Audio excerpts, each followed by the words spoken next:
For this recipe, I'll be using a beautiful Spanish octopus.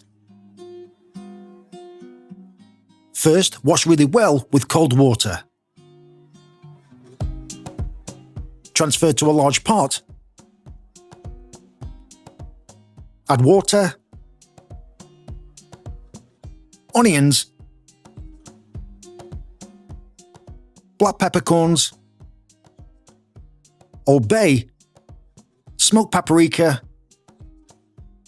crushed garlic,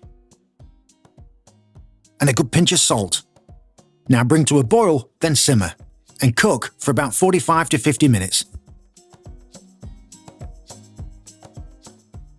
When cooked, take out and let cool for around 15 minutes.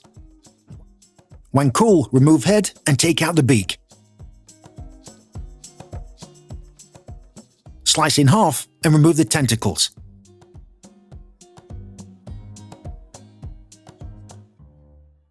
Next, add to a tray.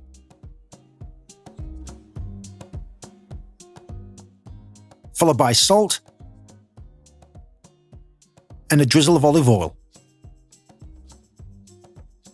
Mix well.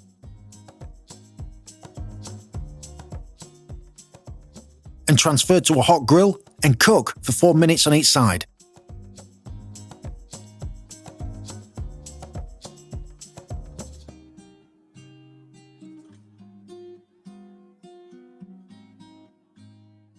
When cooked, transfer to a plate and finish off with a squeeze of lemon juice.